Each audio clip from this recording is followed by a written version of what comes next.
Assalamualaikum warahmatullahi wabarakatuh. Berdoa di Fatihah rungokno tenan. Ketika kita doa di Fatihah seperti ihdinas siratal mustaqim iku siratal ladzina an'amta 'alaihim. Mestine normalnya kan tunjukkan kami jalan yang lurus yaitu siratoka, jalan engkau ya Allah. Itu tidak seperti itu, tapi siratal ladzina an'amta 'alaihim, jalannya mereka yang telah engkau beri nikmat. Karena manusia enggak mungkin niru Allah langsung, mergo Allah itu mboten apa? Mangan mboten.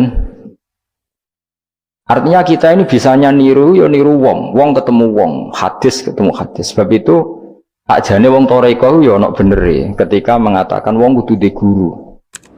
Cuma tak arani ana benere kok enggak fairnya kan kadang maknane guru itu hanya mursyid. Sebetulnya ngomongnya ndak usah seperti itu ya. Semua orang harus punya sanad. Sanad di toreko disebut mursyid, ning ilmu hadis disebut rawi, ning kepesantrenan disebut napa? Kiai atau guru. Tapi problem sebagian orang itu kan asobia, torikoh, yang penting itu duwe napa? Mursyid. Anak mahasiswa penting di dosen. Karena apa? Itu tadi rungokno tenan, awas kena salah. Orang itu ndak bisa niru Allah, sing iso ditiru padha-padha manusa melane ihdinas siratal mustaqim siratal ladzina an'amta. Anut dalane wong sing telah engkau beri nikmat. Ya, yang telah itu siapa? Ya sing wis mati. Iku sing mesti kena dinut sing wis mati. Tapi problem wong mati ini terserah sing nyejarahno. Padha wae iki misale anut Abdul Qadir Jilani utawa anut Imam Ghazali, rawine hop. Utawa penafsirnya goblok. Ya mau kados kula ngaji sore tak contohno, ana wong soleh alim jagungan mbek wong ayu utawa ketemu wong ayu takok-takokan ning perapatan. Terus mbok simpulno nak ngono jagungan mbek wong ayu iku. Lha kan goblok banget. Padahal iso wae wong iki faktor tangga sehingga ngregani utawa kebetulan cawe wedok mau takok bab haid. Gelem ora gelem kan kudu dijawab. Dan kesunatane jawab ning perapatan, nek omah rapati sunat. Tak jamin secara fikih. Semakin di depan umum semakin baik karena ketemu perempuan yang tidak mahram baik di depan umum maupun baik dhewean. Baik di depan umum. Tapi kadang-kadang wong sing iso ngaji malah ngono kok ngarepe wong akeh tok dhewean ya malah bahaya tuh bocah kok. Wong ora tau ngaji ku repot. Makanya kiai-kiai itu nak nyemak mbak-mbak itu rata-rata malah di depan umum. Memang bagus di depan umum kalau ketemu orang yang tidak mahram. Mergo pikirane wong ora macam-macam. Pantangannya seperti dawuh Nabi la yakhluwanna rajulun bimra'ati. Ndak boleh orang persepen. Ya dadi kan ati tangga ayu nak ben jagongan ku depan umum. Ben ora macam-macam. Nak kono gelem lho. Mestine ora gelem jagongan wae elek. Tapi kadang orang berpikir, ojo ngarepe wong akeh mari ditiru. Lah asal di depan orang banyak itu harame rapati nemen koyok dewi. Tapi kan tetap nak disimpulno itu boleh repot. Baleni malih ya terus dalane Allah iku kudu niru wong, ora oleh langsung niru Allah mergo Allah iku mukhalafatul lawati seniru wong. Mulane wazkur Ismaila wal Yasa. Kanjeng Nabi sing kekasih Allah kon niru Nabi Ismail, Nabi Yasa, Nabi Nabudal. Maksudnya niru wong. Kali Ismail di prestasi mengorbankan dirinya untuk abahnya. Iku ngewangi bangun apa? Ka'bah dan siap disembelih. Nabi Yasa di prestasi seperti ini, Nabi Dzulkifli punya prestasi seperti ini. Iku dawuh pangeran kena eling aku, iku eling hamba-hambaku sing soleh. Mergo eling Allah langsung tuh tidak bisa karena ada problem apa? Allah itu mukhalafatul lil hawadis. Saiki wong udah ora iso ngaji, muni langsung anut Kanjeng Nabi. Anut Kanjeng Nabi itu artinya apa? Pastikan riwayatnya benar dulu. Nabinya pasti benar, tapi riwayat yang sampai ke kita. Pertanyaannya bukan kita anti anut Nabi, memastikan riwayat itu benar atau tidak. Setelah riwayat itu benar, maknanya benar enggak? Bisa saja maknanya salah. Kayak kelompok-kelompok yang mudah mengkafirkan orang itu maknanya hadis salah. Memang Nabi ngendikan laisa minna ya tidak termasuk golonganku wong sing tau bodoni. Tapi maksudnya Nabi ya dalam konteks itu tidak termasuk golonganku. Bukan berarti dia sama sekali tidak termasuk umatnya Kanjeng Nabi. Karena dalam banyak hadis Nabi ngendikan syafaati li ahlil kabair min ummati. Umatku sing tahu dosa lah berhak mendapat syafaat. Andai kan orang yang pernah bodoni langsung enggak umatnya Nabi, berarti menjadi kafir. Antu dari hadis laisa minna. Ora termasuk golonganku wong sing nate bodoni man ghasyana. Banyak kalau nuruti itu banyak, tidak termasuk golonganku sing bodoni, termasuk golonganku yang itu kan banyak yang dicap Nabi enggak. Riwayatnya benar tapi pemaknanya salah. Makanya ada pepatah masyhur itu kalau dalam tradisi ulama itu, laula murabbi lama arafna rabbi walau lal ulama lama arafnal am. Iya, laula murabbi umpama ora ana sing didik aku, lama arafna rabbi. Kita ndak akan ngerti Tuhan ingsun. Ya, jadi misalnya kue urip ning alas, gak ana guru, gak ana apa, rom yo wit iki pahit, wit iki manis. Nah, banyu iku nyegerno kan ngono-ngono tok. Kowe roh pangeran kok ndi saja. Usah belajar filsafat sendiri. Paling rom kidang mbok bedak, roh celeng mbok bedak. Jenenge ra ono siapa-siapa. Mulane laula murabbi lama arafna rabbi. Jadi kita tahu Allah barokah para murabbi, wong sing didik. Jika hubungan kita dengan Allah itu ya nurut sing didik. Ya jenenge laula murabbi lama arafna rabbi. Terus nomor loro walau lal ulama lama arafnal anbiya. Andai kan tidak ada ulama, kita juga gak ngerti Nabi. Kowe kok sithik-sithik sunah Rasul hadis sing nerangno sapa? Kalau kowe ngerti Nabi ku nak sujud. Iku ngene, kowe jare sapa? Iku sangka sallu kama raaitumuni usolli. Sahabat nyekseni sujude Nabi, tabiin nyekseni sujude sahabat, tabiin nyekseni sujude para tabiin, terus sampai kula ngerti sujude Mbah Mun niru Mbah Zubair, niru Mbah Karim Nirboyo, terus niru sampai Mbah Hasyim niru Mbah Mahfud niru sing arange Anatut Thalibin Nabi Bakar Sato, beliau niru Utsman Ad-Dimyati, terus niru Sayyid Zaini Dahlan ya, terus saya Utsman Ad-Dimyati, terus sampai Kanjeng Nabi Muhammad sallallahu alaihi wasallam. Mulane walau lal isnad laqala man sa'a ma, seandainya tanpa sanad maka orang akan ngomong sekena. Karena itu agama. Sehingga Allah orang ngendikan ihdinas siratal mustaqim siratoka, tapi ngendikane siratal ladzina. Kita harus ngikuti orang. Orang itu siapa yang bisa diikuti? An'amta alaihim, yang telah engkau beri nikmat. Saiki wong udah ora ngerti ngaji ngene iku, supaya anut Nabi. Karena kalau anut Nabi secara 100%, misalnya ke sisa niru nyun sewu, misalnya sisa niru hal tertentu. Terus kowe nak serampangan, saiki sampe nak bedheki. Kowe saiki misalnya wis sisa niru Nabi salat qobliyah. Wis qobliyah niru Nabi, cingkrange wis anut Nabi. Wis misalnya, terus dia wis niru Nabi. Nanti kalau agama itu tidak ada riwayat. Nabi urip di Mekah Madinah, kenapa kamu tidak urip di Mekah Madinah? Misalnya pertanyaannya seperti itu. Maka yang ini terus panjang. Nah, memperdebatkan seperti ini itu tidak ada dulu ulama. Mulai dulu nggak ada memperdebatkan seperti ini. Karena ulama lah yang tahu cara pandang usul fikih ini. Nabi ketika nempat di Madinah itu jenenge waqi'atu ainin, satu fakta. Sementara Nabi nak nasrul Islam itu misi. Ulang lagi ya, Nabi nempat di Madinah namanya waqi'atu ainin, satu fakta. Tapi Nabi nasrul Islam, menyebarkan Islam itu satu misi, satu himmah, satu cita-cita. Sehingga kalau ulama ditanya, kamu hidup di Madinah tapi nggak bisa menyebarkan Islam, dengan hidup di Uni Soviet tapi menyebarkan Islam, milih mana? Sehingga Sayyidina Ali karramallahu wajhah itu milih pindah ke Najaf, ke Irak. Karena beliau menganggap Madinah sudah cukup aman Islamnya, aman peradabannya. Beliau ingin menyebarkan Islam di bawah kemana? Kufah, yaitu tenggene Najaf. Nah, tapi nggak bisa kamu katakan, Sayyidina Ali gak niru Nabi. Nabi urip di Madinah kok dia pindah budi Irak. Tapi karena pertanyaannya bisa dibalik, nak tetap neng Madinah, orang Jawa nguyai segoro tahsilul asik. Karena mendakwai sesuatu yang sudah jalan. Tapi kalau ke Irak menyebarkan agama. Waktu galeng ini, nak kue neng Papua, aku nggak masjid sebagai pendiri. Tapi nak kue neng kota, ngurmat masjid itu untuk opah, misalnya milih. Cara gue golek ridane pangeran. Nah, misalnya seperti itu. Jadi ulama usul fikih yang tahu duduk perkaranya itu. Ya sudah, kita harus mengikuti ulama. Karena dia yang tahu, beliau-beliau ini yang tahu cara pandang. Mulane laulal ulama lama arafnal ambiya.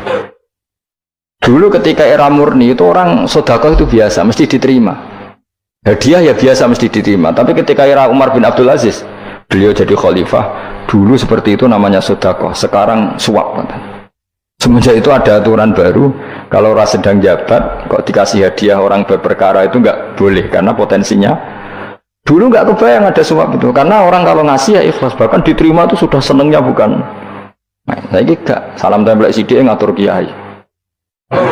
Mulai dolim. Terus jalukannya orang aneh-aneh, orang sekedar ngundang pengajian, jaluk swarga. Amit-amit tenan. Justru itu mari ras swarga, wong salam tempel ngono kok jalukane apa?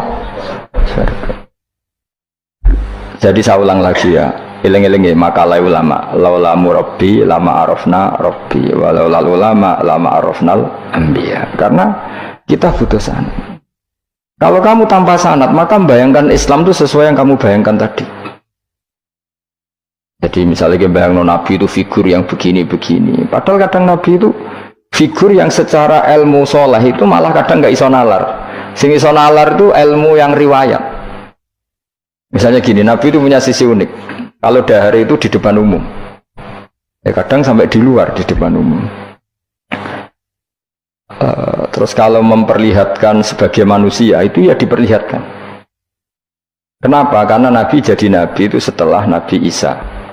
Nabi Isa karena begitu sempurna malah kecelakaan dianggap pangeran.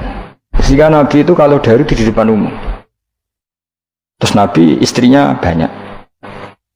Karena untuk mempertegas bahwa Nabi itu tidak Tuhan. Karena ciri utama Tuhan itu tidak beristri, tidak beranak, tidak makan, tidak minum. Jadi kamu ini cara bahasa modern itu Nabi justru bikin kontra dengan Tuhan supaya kelihatan tidak sebagai Tuhan. Nak loro yo bangga, nak dahar yo bangga, nak ngombe yo bangga. Justru itu bagus. Itu di ranah ilmu. Tapi nak di ranah rasa, kowe kan seneng di panutan sing terkenal atau mangan. Terkenalnya atau ngombe kan kesannya kan luweh keren, tapi secara ilmu itu tidak bagus karena nanti ada potensi kecelakaan dianggap Tuhan. Itu contoh-contoh kecil. Jadi itu ilmu. Loh, yang tahu itu ya tak ulang lagi ulama. Justru Nabi ketika sakit, ketika dipanah ya luka, ketika diantemi wong kafir ya berdarah-darah, itu bagus. Orang nggak perlu memitoskan Nabi itu orang yang misalnya nak dipanah rata tedas, dibacok rapopo. Iku gak Nabi pendekar jadi paham. Jadi tapi itu secara ilmu dan sahabat nggak pernah kecewa misalnya nyon sewu Nabi dipanah kok popo ya kecewa ya seneng aja. Karena mereka diajari Nabi aku itu gak pangeran.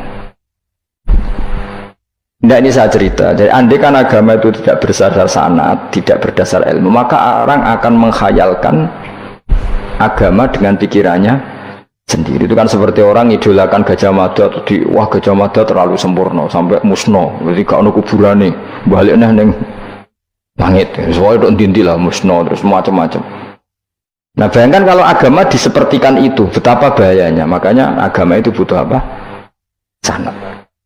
Karena sanad ini yang menjaga konstitusi apa? Agama. Makanya eling-elingin apa? Laulal ulama lama arafnal anbiya walau la murabbi lama arafna rabbi. Kita tidak pernah tahu Tuhan kecuali.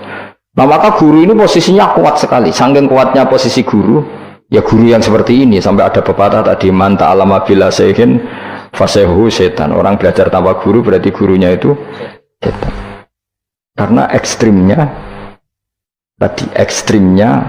guru, ekstrim, pokoknya orang tanpa guru itu. Nah kemudian terus mulai ada dominasi. Orang toreko hanya nganggap itu mursyid, mahasiswa hanya nganggap itu dosen misalnya. Terus di tradisi ilmu itu guru. Sebetulnya itu tidak itu semua, yaitu bagian dari itu, tapi tidak itu semua. Yang penting itu ada sanad. Jika cara pandang itu tadi, Nabi di Medina itu waqi'atu ainin, satu fakta sosial. Meskipun dengan segala fadhailul Madinah, tetap itu satu fakta sosial. Itu hanya Rasulullah terbanyak hidup di Kufah. Mulai Sayyid alim-alim di Kufah, setelah itu pindah ke Yaman.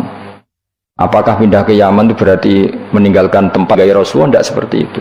Tapi ciri utama Nabi itu dakwah dan nasrul ilm.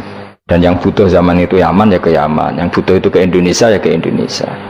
Nah, andai kan sunnah Rasul dimaknai secara sepihak, kudu urip ning Madinah. Berarti orang Islam sekali gak ning Madinah gak dianggap sunnah Rasul. Wah, kan terus panjang jadinya. Makanya terus ada ilmu, yaitu namanya usul fikih. Usul fikih itu yang ngatur itu semua, yang bisa menganalisis.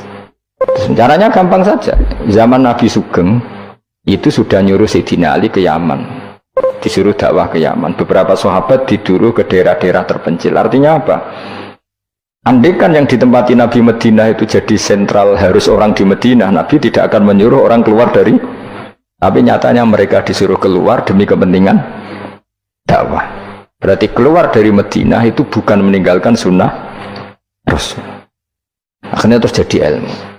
Akhirnya terus dibedakan mana waqi'atu ainin, mana yang misi. Tentu didahulukan apa, misi atau himmah.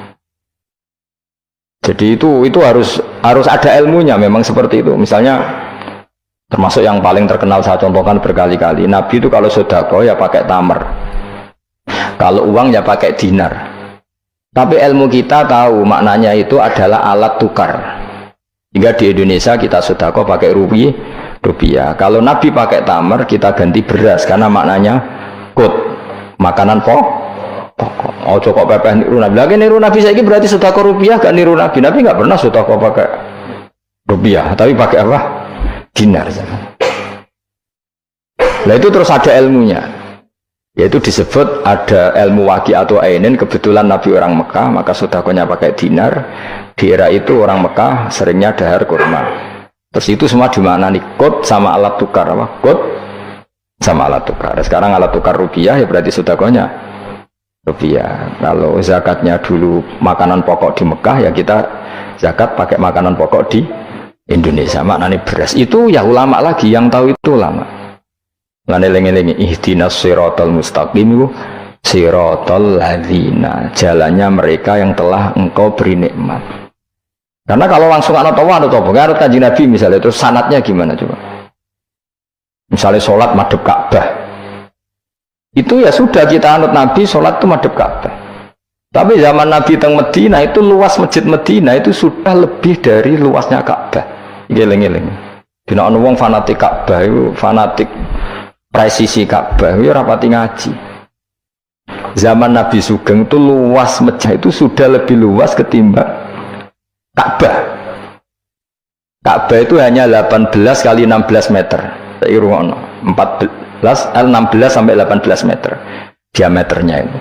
Berarti kalau ingin kenceng Ka'bah, semua masjid harus luas maksimal itu 18 meter.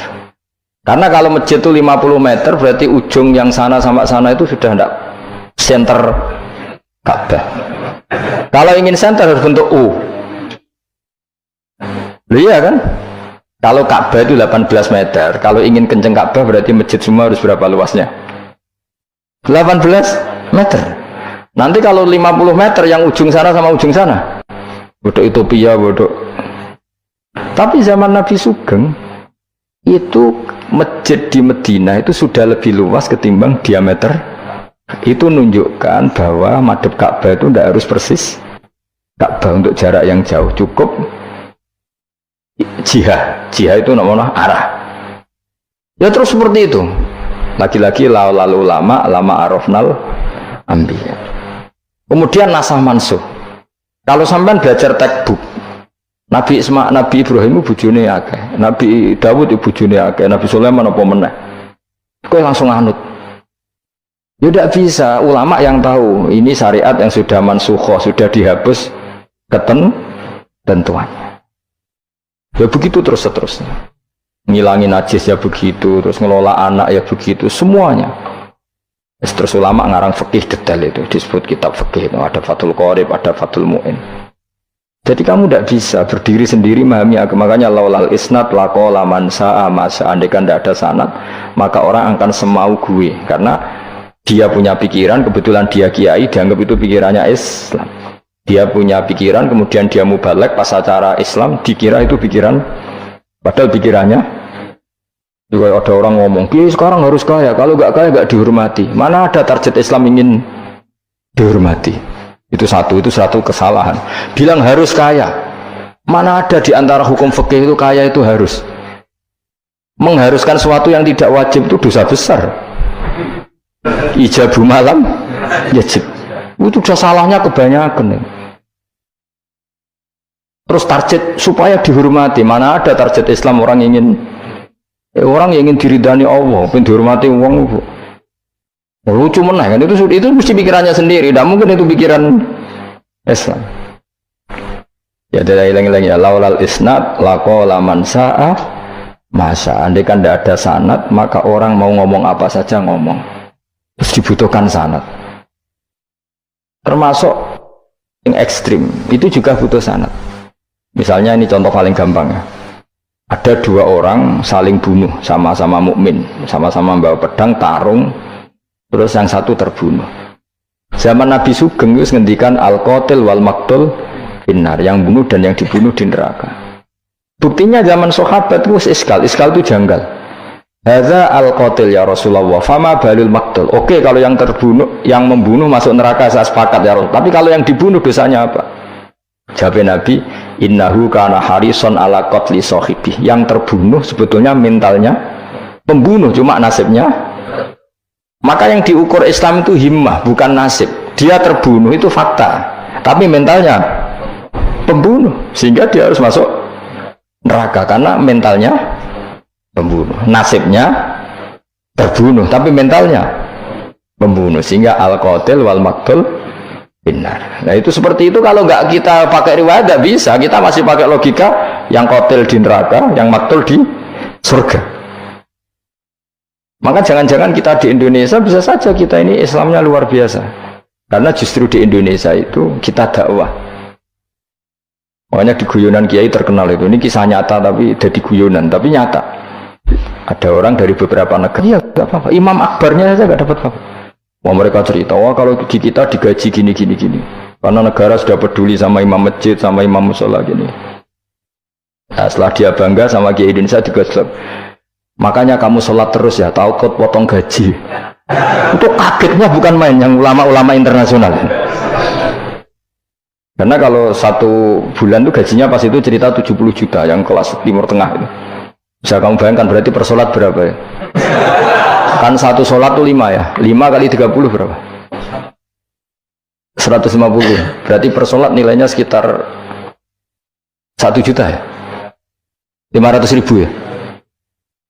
Berarti kalau nggak sholat 2 kali potong 1 juta.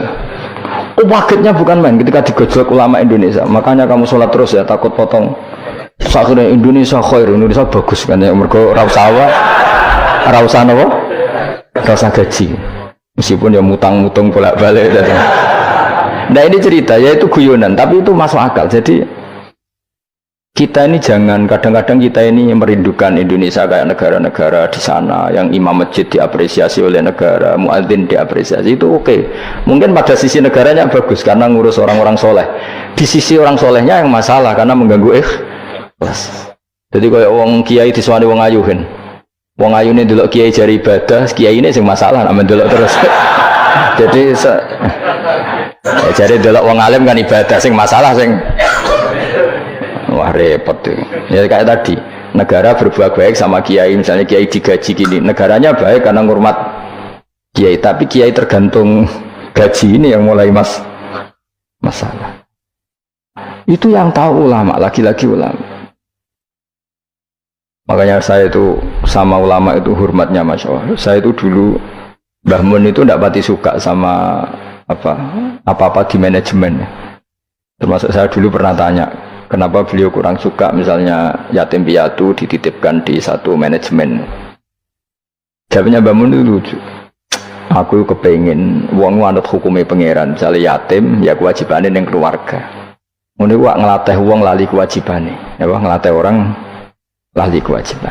Jadi misalnya saya punya kakak meninggal, anaknya misalnya yatim, atau punya adik meninggal, anaknya yatim. Agama ini kan punya aturan, kewajiban pertama pada ibunya, pada pamannya, pada keluarga dekatnya. Tapi lalu era modern itu, tentu yang bikin yayasan yatim piatu itu bagus karena niatnya menampung yatim piatu. Oke, itu bagus, niat yang bagus. Problemnya di keluarga yatim tadi. Dari terbiasa merasa itu punya kewajiban ngurmat ponaan, gara-gara ada yayasan dititipkan. Berarti corong Jawa kulino tinggal gelanggang. Tapi tetap hukumnya Allah yang wajib siapa? Pak D, Pak L-nya.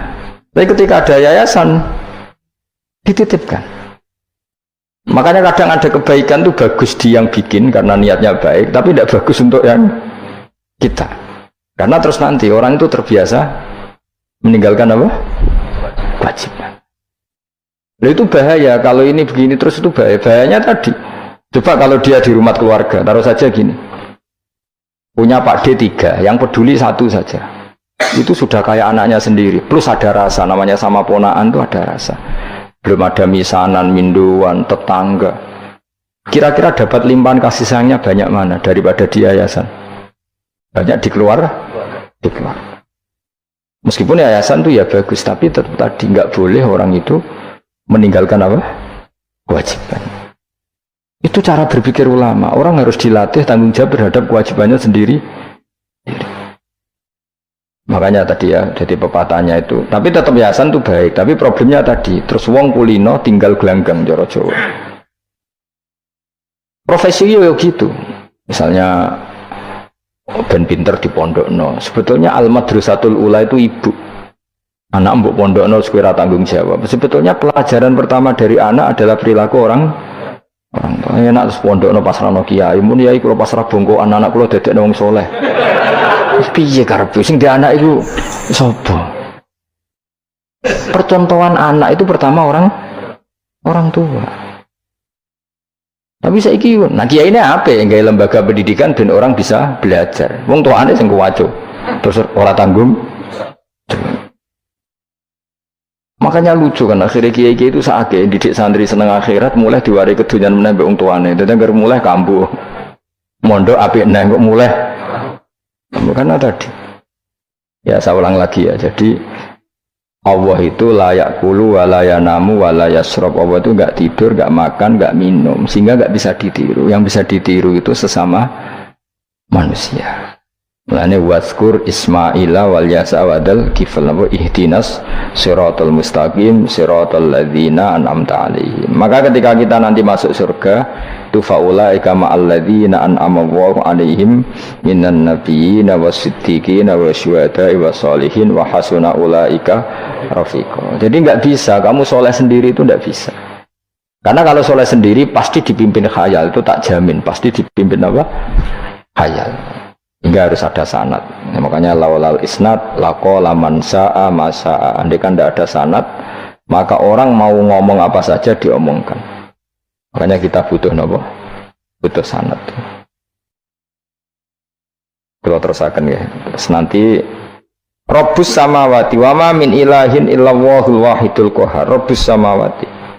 Pangeran iku semengerani pira-pira langit wal ardi lan bumi wa malan perkara bainahuma antarane samawat lan ardh. Al azizu turdat sing menangan, al ghalibu sing kang menangan ala amri. Ing atase urusane Allah. Al ghafaru kang akeh nyepurane li auliyaihi maring pira-pira kekasih Allah. Kul ngucap sira Muhammad lahum maring para kafir Mekah zaman iku huwa nabaun azim. Huwa utawi iki iku nabaun azim. Huwa utawi ikilah Quran misalnya. Huwa utawi ikilah Quran iku nabaun cerita azimun kang gedhe. Antum kang utawi sira kabeh andu saking Quran iku muriduna iku mengo kabeh. Ail Quran iki sete Quran lan kang ambak tukang cerita ingsun kum ing sira kabeh fi iklan tadi. Wajib tu lan teko ingsun kum ing sira kabeh. Fihi napa fihi? Wajib tu kum fihi. Wajib tu lan nekane ingsun kum sira kabeh ing dalam Quran bima lan perkara layak lamu. Layuk lamu kang ora den pinawuri apa ma ila biwahyin. Wa qauluhu ma kana liyamin ilmin bil malil ala iku nabaun azim, cerita yang besar. Maka ora ana iku liya kedingsun min ilmin saking pengetahuan bil malil ala kelawan percakapane malaikat papan atas dari malaikat itu yahtasimu nalikane berdebat sapa ngake fisani Adam ing dalam masalah Nabi Adam hina qala wa ta'ala inni ja'ilun fil ardi khalifah. In huwa ora ana ta kabeh iku in iyuha ilayya maka nal yamin ilmin bil malaila ala it yahtasimun iyuha ma yuha tegese ora den wahyono ilayya maring ingsun apa illa annama kecuali sak temne ingsun ani sak temne ingsun nadzirun iku wong sing ngekeki peringatan mubinun kang jelas oleh ngekeki peringatane bayinul ingdar tegese banget oleh ngekeki peringatan.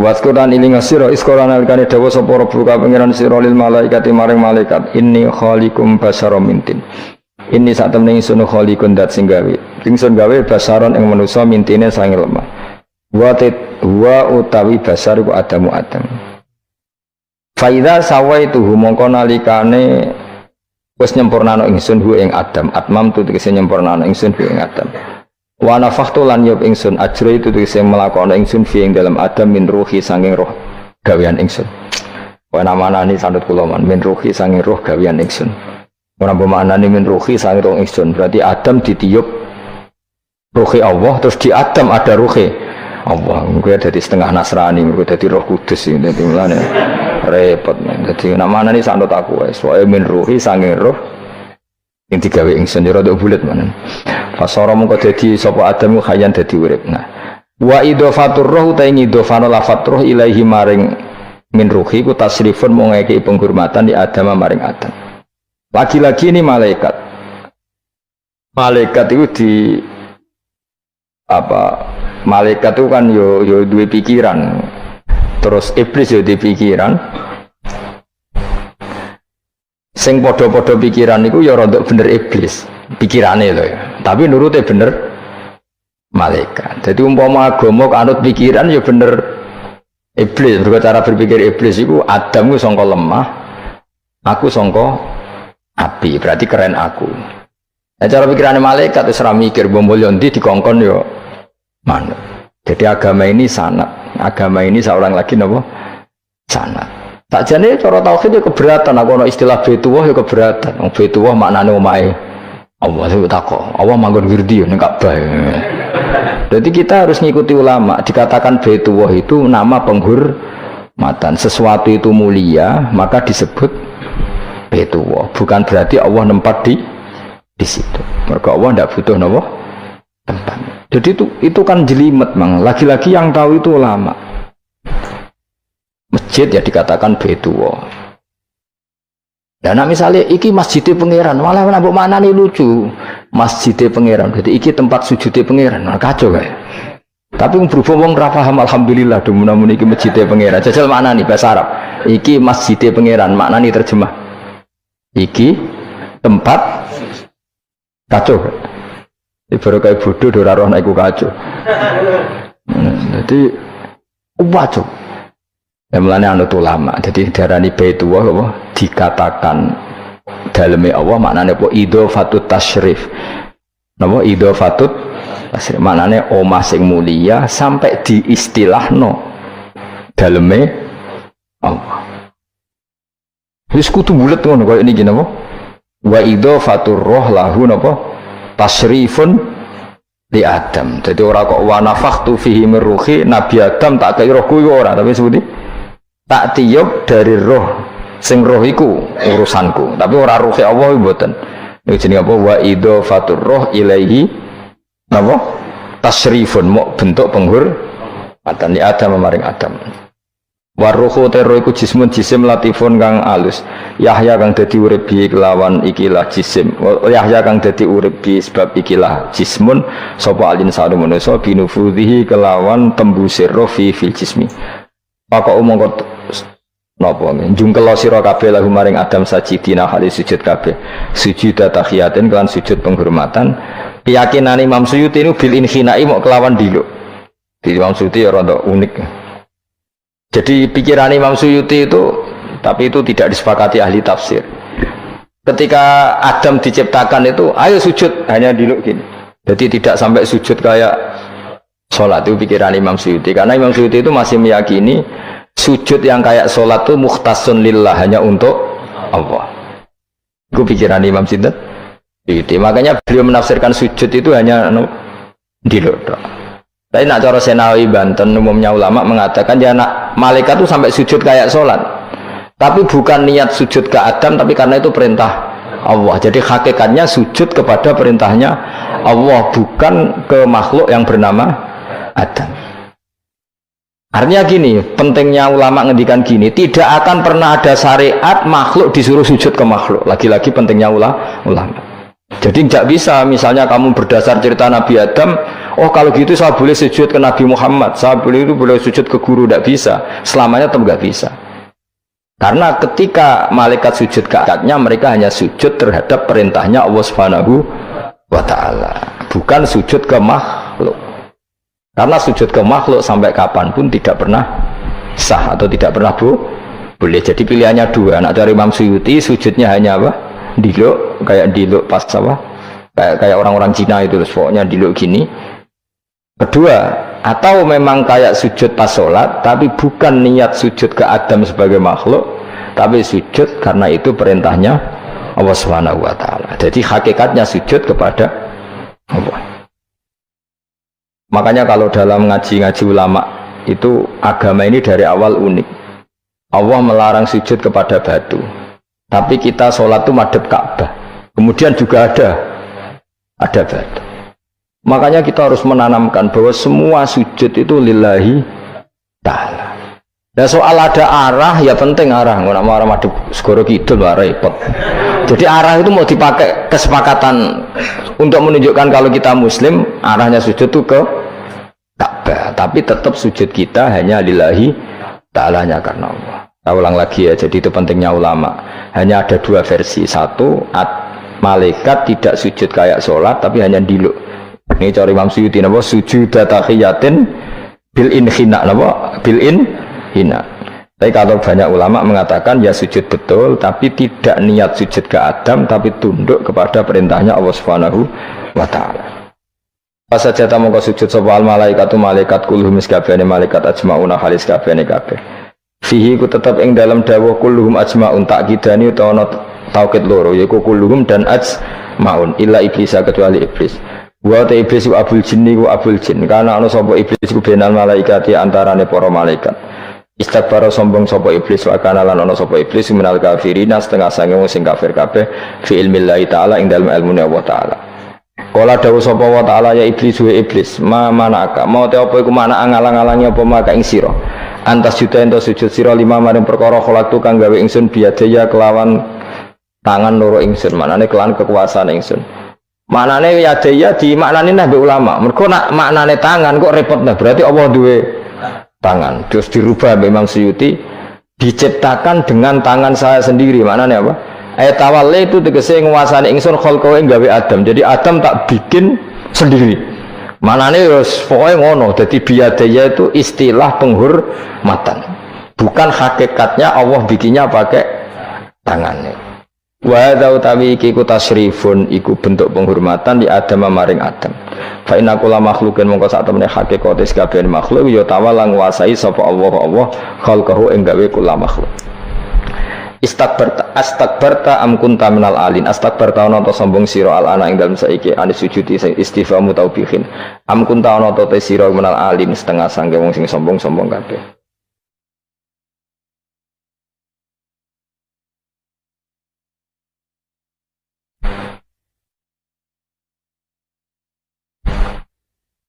Ono Imam Suyuti.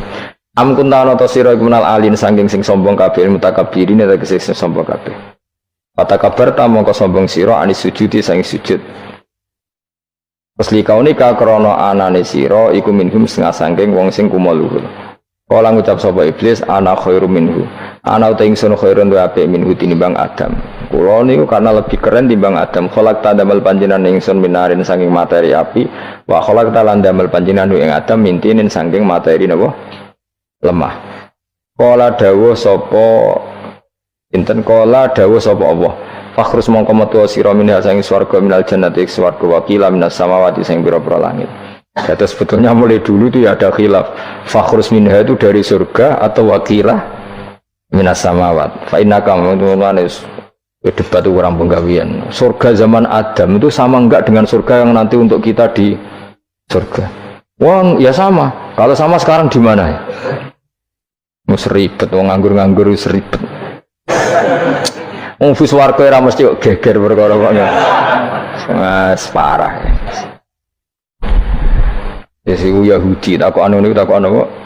Yahudi. Kanjeng Nabi nanti takok wong Yahudi, Muhammad nak langit bumi ku sok ben hancur pas kiamat. Terus manusa sing mati mulai Adam sementara ditakok endi? Jadi nak takok ngono mirip so. Mirip Yahudi. Nak mirip Sugair apa? Nak mirip ngamure. Jadi agama ini selalu disoal pakai akal. Jadi agama tanpa akal ora iso berdiri, tapi kalau terlalu bawa akal itu ya repot. Ya makanya tadi itu pentingnya riwayat. Seorang lagi pentingnya apa? Riwayat. Makanya coro Imam Malik itu nggak suka sama agama di logika itu nggak suka. Karena nanti orang yang punya logika terus merasa lebih punya otoritas terhadap apa? Agama. Yo sesuai ngono agama iku angel oleh nerangno sampean agama iku. Sampai saya kita bedheki Nabi Adam diusir konti. Swarga. Terus swargane Nabi Adam saiki didakon ndi? Mergo swarga iku luase sak langit bumi. Lah nek iku saiki didakon ndi wong? Swarga lebih luas ketimbang langit. Kan enggak mungkin sesuatu yang luas diletakkan di yang sempit. Akhirnya Mu'tazilah gak percaya anane swarga zaman Nabi Adam. Jadi swarga sing cerita Adam itu tidak sama dengan surga yang nanti arduhas samawati wal ard. Dari ahli sunnah yo sono, lan ning di seraroh pokoke ono. Ya itu kan sama-sama terus diterusno wong debat. Ya sudah guys. Nak cara aku wis mlebu sik kok gampang nerangno nek wis bar roh. Secara teori kan gitu, ora roh kok nerangno sak usih. Bro. Ya sudah sampeyan bu swarga wae lagi apa? Lagi nerangno. Pas aku nerangno kowe ra ning swarga ya wis ra ketemu. Wis ngono anak nang cangkem elek ngono wis rasaku ben nerangno kowe ra ning kono ya wis akhire gak. Apa cocokan sampean? Aku tak nerangno swarga lah kok. Sing kono ben nerangno neraka. Mergo roe neraka. Agama iku unik. Ya karena tadi apa ya? Dari awal agama ini di kaum yakilun, tapi akal yang berlebihan itu ya mengganggu agama. Ya sudah, makanya saya ulang lagi itu riwayat ya, sebagian ini apa? Riwayat. Inna hadzal ilma dinun fangzuru amman ta'khuduna dinakum. Agama ini ilmu, kemudian kamu harus dari sanad yang benar, ya. Dari sanad yang apa? Dari sanad yang benar. Ya sudah seperti itu. Mana itu kalau setuju model kayak sholat sunat safar tidak harus madhep kiblat terus. Jadi agama ini sudah unik. Misalnya gini, sholat fardu kan wajib kiblat, tapi ada sholat yang nggak usah madhep kiblat, yaitu sunat safar. Misalnya orang di pesawat gini-gini.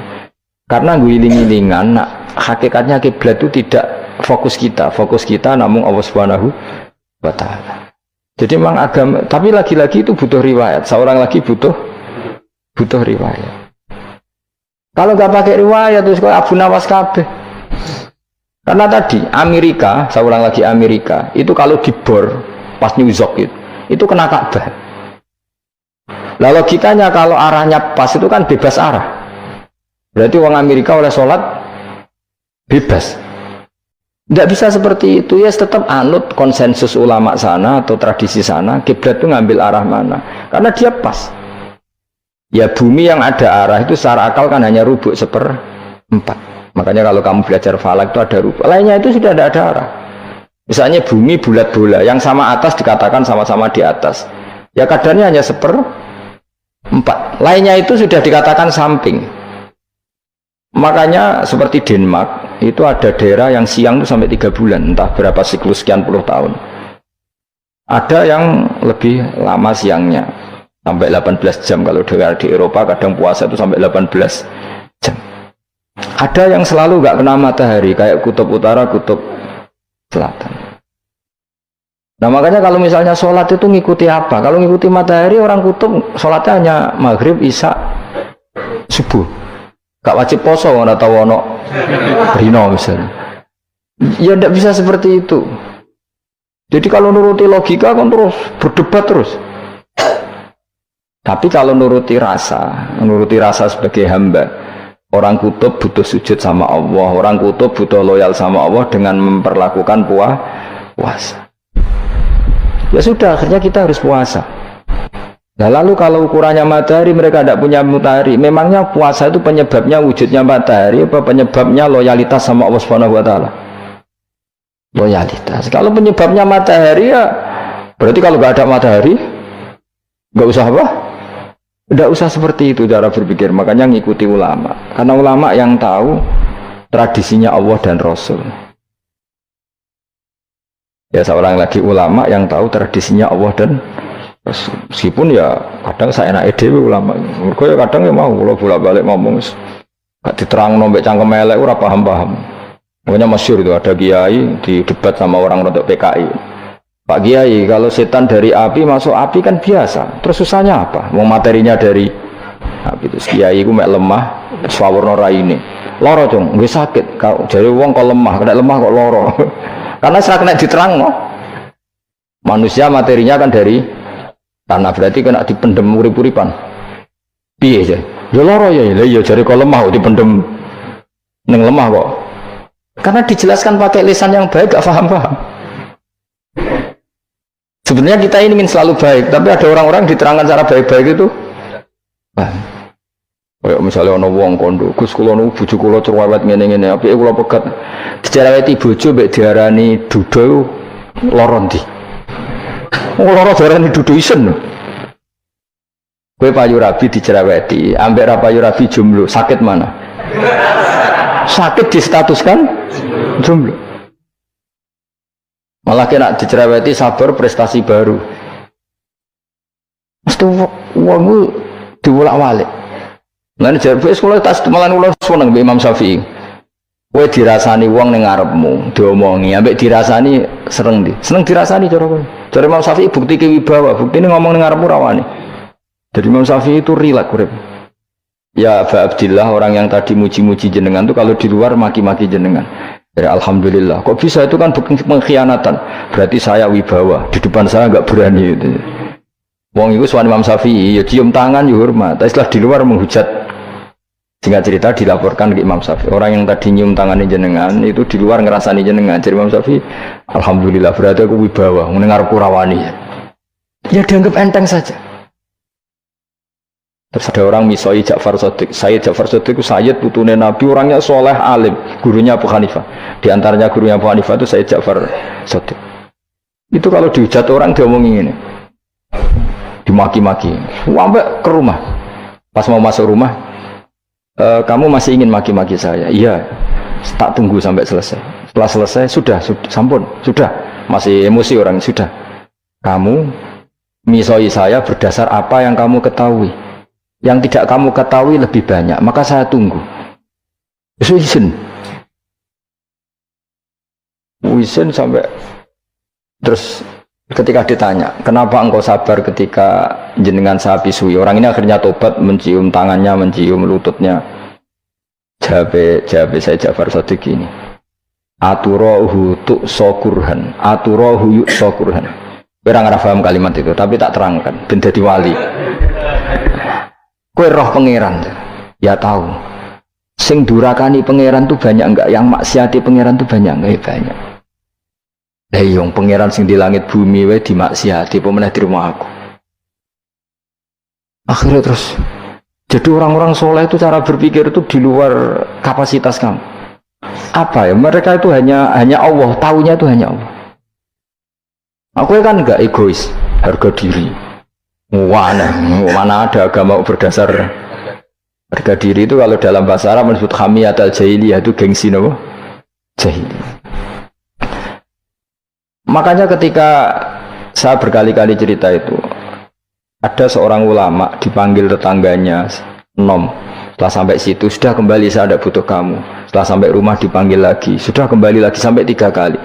Ulamanya tetap ceria, tetap nyaman. Ketika ditanya kenapa engkau tetap nyaman? Wahai pemuda, kamu itu tetangga saya. Kata Allah dan Rasul, nak ku iman be Allah Rasul kon ngapi tangga. Kon ngundang aku ya teko. Ya seneng nuruti perintahnya. Ketika kamu nyuruh saya kembali, ya saya kembali. Memang itu keinginan kamu. Kowe tanggaku, aku kon nurut be tangga. Aku ora urusane mbek kowe. Aku mau nyaman mbek perintahnya. Nangis pemuda tadi itu tobat. Kalau kamu kan warga diri, orang kok dipimpong. gak bakat wali blas sudah. Jadi orang dulu tuh nyaman karena pikirannya namun Allah Subhanahu wa ta'ala. Umar bin Abdul Aziz itu termasuk khalifah paling soleh setelah periode sahabat. Itu mau kapundhut itu sewantai semua. Ketika keluarganya menangis, kenapa kamu menangisi saya? Ya karena engkau mau mati. Memangnya kalau mati mau kemana aja? Ila khairi madhubin ilaih, ke zat terbaik. Terus aku mbok kon urip awar kowe gak jelas iso ngrumat aku ta ora. Anak Allah malah jelas. Saiki apik ndi urip mbek wong ra jelas sampai sing jelas. Ya wis kapundhut. Kowe kan gak mati ku wedi. Dosane akeh. Lah mungkin nek urip terus ra dosa apa tengene. Gaya tok sih. Dosa kula cek kathah Gus kok mati terus. Ya malah apik mati biar dosa meneh. Biasa wae nek apik mati biasa karena potensinya kamu urip suwi ku dosane apa taat meneh. Ya jawab. Potensi nih. Dosa meneh apa taat meneh? Apa ya dosa ya taat. Terus pas mati pas taat pas dosa. Ya ora usah ngono biasa ya. Apik mati ae matur pangeran Gusti nak saene mati nggih. Mati mawon nak saene urip nggih. Mawon Gusti semua anut jenengan Gusti. Zaman kula urip sing ngrumat nggih jenengan, nggih zaman mati sing ngelola nggih napa? Jenengan pun donya sing ngurusin jenengan. Kan sebenarnya kalau kita berpikir itu kan nyaman. Zaman kamu hidup yang mengendalikan jantung, paru-paru, oksigen juga Allah. Dan kamu nggak tahu caranya, tahu-tahu hidup. Tapi setelah mati dikubur kamu iskal. Lalu sistem pernafasan saya gimana setelah saya mati? Memangnya zaman yang donya kowe roh.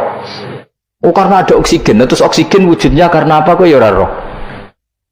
Oksigen dari zat gini lah zat iku kok sapa ya ora roh. Mau gaya tok ngomong mau tetep akhirnya ora roh.